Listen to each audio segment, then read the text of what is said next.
Hello, everybody. I hope you're doing well.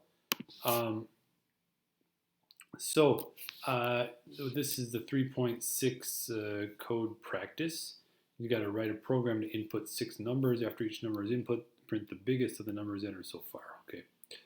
Um, I ran into a problem the first time I did this program, which is I did a long code. Look at this, my code is really long. And the grader didn't quite like it. It said that it wouldn't work with negative values. I'm not sure that they're correct, but it's their operators. So even though when I ran the code and I put in some negative numbers, it seemed to work pretty well.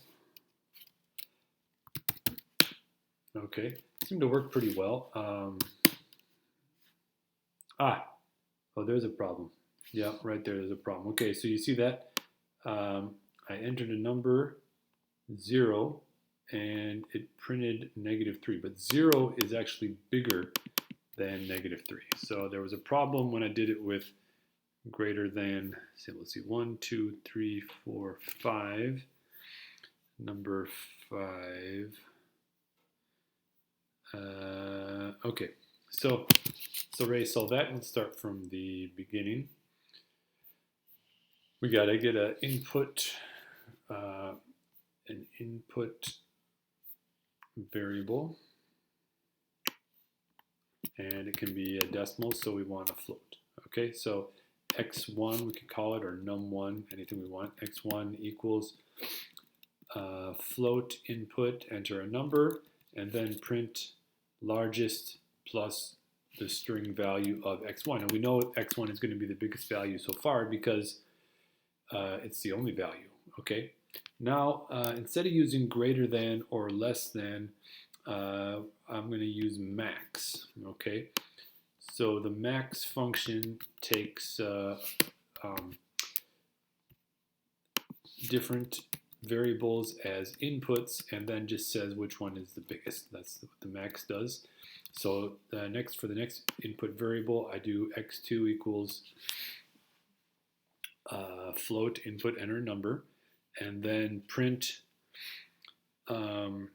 largest plus the string value of whatever the max is between x1 and x2. So if x1 is still bigger, it'll print x1. If x2 is bigger, then it'll print x2.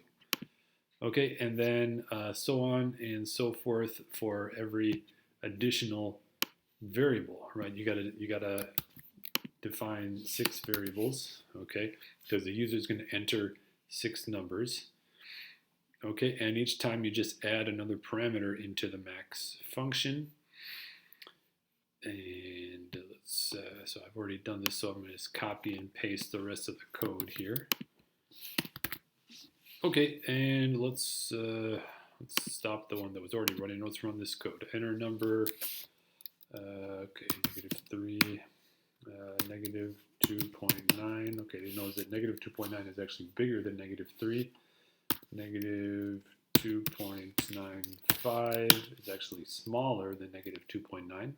Okay, so good. It's a smart computer. 0.9. Yes. What about 0? Okay, there you go. He knows that 0 is bigger than any negative number. And then 1 minus 2. I can't do that. Okay. Just trying to mess with the code a little bit there, but it looks like it works. So let's check the code and see how the grader does. Oh, grader likes it. Okay, looks good. Submit. Okay, so now we're going to the next part, which is 3.7. 3.7 is algorithm challenge. You're going to come up with your own algorithms for other students to trace. So you can look at that link. Okay. So when we read code or predict its output, it's called tracing code. You gotta make an algorithm for somebody else to trace. It must contain at least 5 if statements and at least one and or Boolean condition. Else if or else statements will not count. Your statements must be if statements. Each statement should be should use a unique variable name. Okay. All right. So let's see here. It can be anything actually, because as long as it meets